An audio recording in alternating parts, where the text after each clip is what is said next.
Seja muito bem-vindo. É com muita gratidão a Deus que reencontramos você para mais um tempo de estudo da Palavra de Deus. Estamos estudando versículo por versículo do Evangelho de João. Acompanhe esta leitura comigo. Surgiu um homem enviado por Deus, chamado João. Ele veio como testemunha para testificar acerca da luz, a fim de que por meio dele todos os homens crescem. Ele próprio não era a luz, mas veio como testemunha da luz. João dá testemunho dele, de Jesus Cristo. Ele exclama: "Este é aquele de quem eu falei, aquele que vem depois de mim é superior a mim, porque já existia antes de mim. Todos recebemos da sua plenitude graça sobre graça, pois a lei foi dada por intermédio de Moisés. A graça e a verdade vieram por intermédio de Jesus Cristo." No último estudo, versículo por versículo do Evangelho de João, falamos sobre o prólogo, os 18 primeiros versículos do capítulo 1, e enfocamos 3 versículos, 1, 14 e 18. Deus se revelou de várias maneiras ao homem. Deus tem se revelado através da natureza, chamada pelos teólogos de revelação natural. A criação é uma fonte de revelação do Criador. Se um talentoso marceneiro fizer uma escrivaninha e alguém sem qualquer talento para essas coisas, como eu, por exemplo, fizesse outra, a diferença entre as duas escrivaninhas seria muito evidente. Examinando as duas escrivaninhas, qualquer pessoa poderá tirar algum tipo de conclusão sobre seus criadores. Olhando para a escrivaninha feita pelo marceneiro habilidoso, teremos o que dizer sobre ele. E observando a minha escrivaninha, você poderá dizer alguma coisa sobre mim também. Da mesma forma, observando o mundo, descobrimos que este é o mundo do nosso Pai. Podemos ver suas imagens digitais em tudo que ele fez. E é isto que os teólogos chamam de revelação natural. Essa é uma das maneiras através das quais Deus se revelou. O Salmo 19 fala sobre isso. Os céus proclamam a glória de Deus, o firmamento proclama a obra das suas mãos. Sem discurso nem palavras, não se ouve a sua voz, mas a sua voz ressoa por toda a terra, e as suas palavras até os confins do mundo. E a partir do versículo 7, o salmista passa a falar das Escrituras. Com toda certeza, a palavra de Deus é outra forma de Deus se revelar ao mundo. No prólogo do Evangelho de João, vemos que Deus se revela de outra forma. E de acordo com João, esta foi a maneira excelente de Deus se revelar. Esta revelação de Deus é a palavra viva de Deus. Jesus Cristo é a palavra viva de Deus para o homem. Ele foi o veículo que expressou o pensamento de Deus em relação ao homem. E por isso João o chama de a palavra, ou o verbo. João afirma que, como palavra, Jesus estava com Deus no princípio. Ele era Deus e depois se tornou carne. Aquele que é a palavra tornou-se carne e viveu entre nós.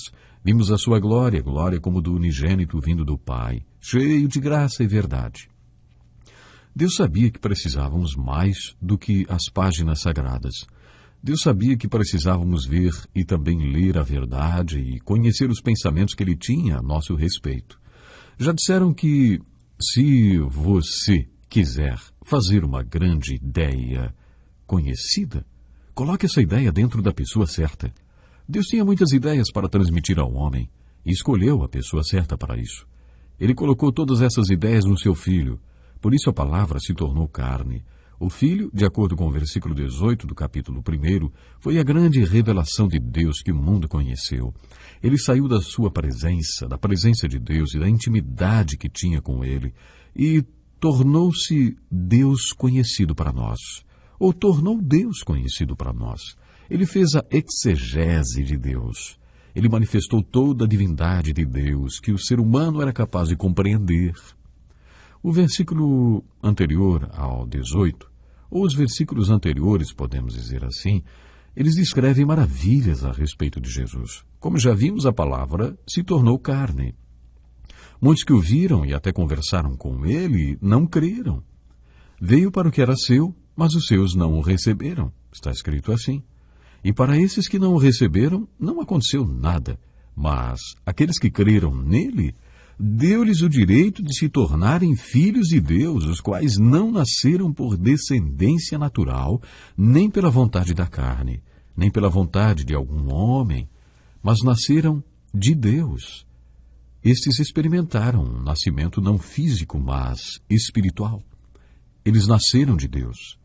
Os versículos 6, 8 e 15 a 17 possuem algo em comum. É como se fossem parênteses dentro deste prólogo.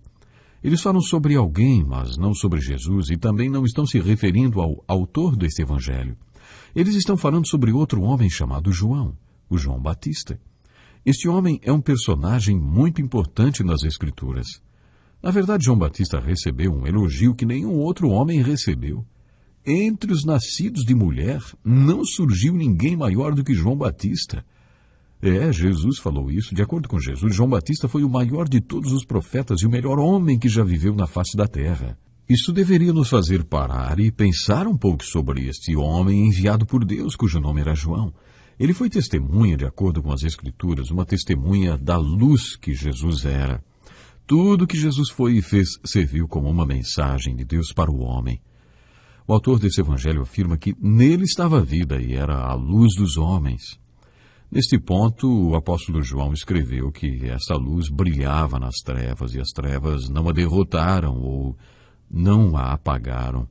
Quer dizer que as trevas nunca puderam apagar a luz que Jesus era e ainda é. Nesse contexto surgiu um homem enviado por Deus chamado João.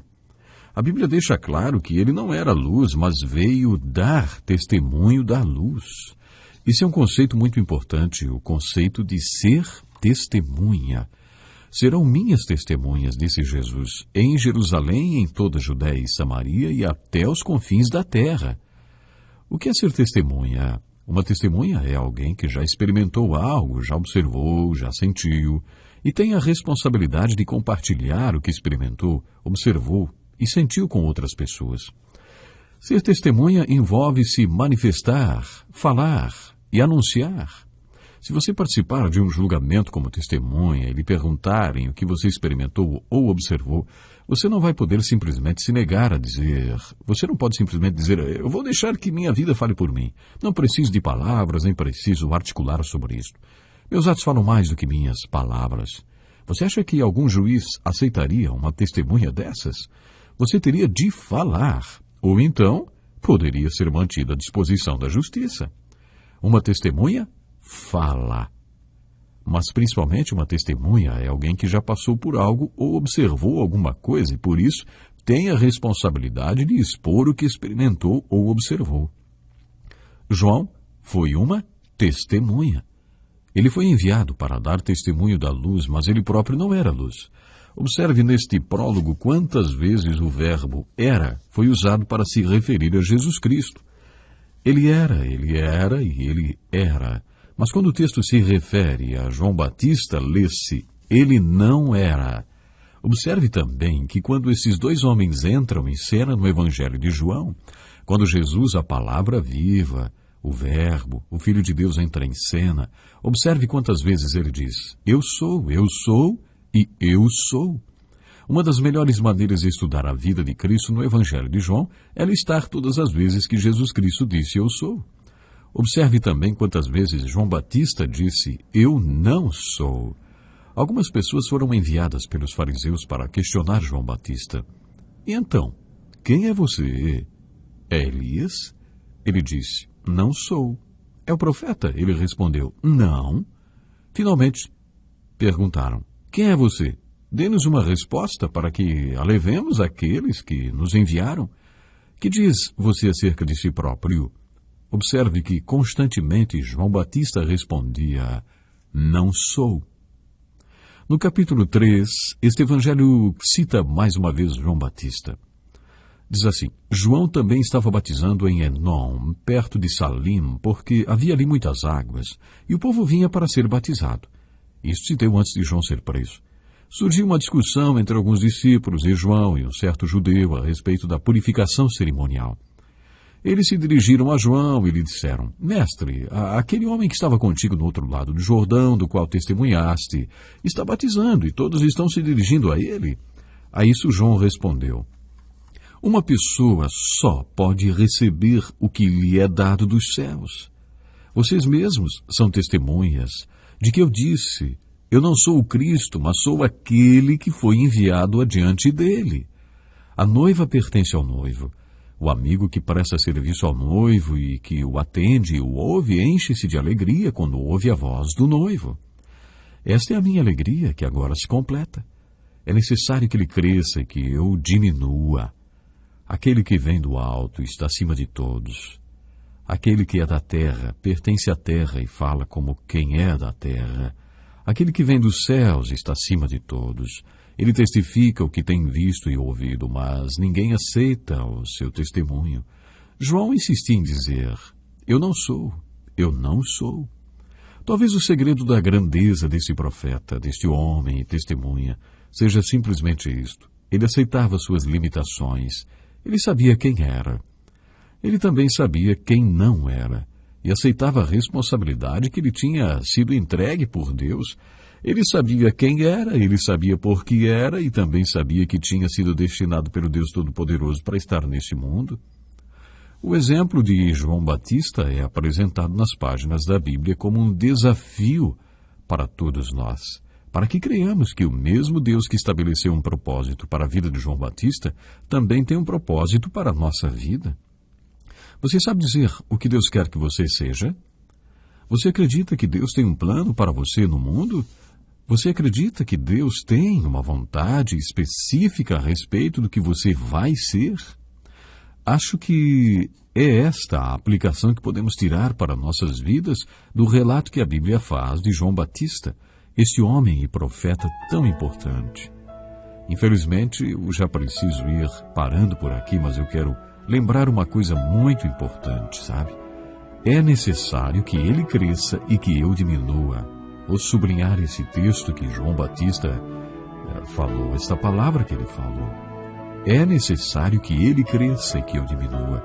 Nunca poderemos esquecer disto. Há muitas pessoas que, às vezes, têm esquecido esse detalhe. O único objetivo é que o Senhor Jesus apareça. No próximo encontro com a palavra, vamos enfocar outros versículos de João. Até lá, então. Este é um estudo escrito pelo Dr. Dick Woodward, na voz do pastor Edson Bruno.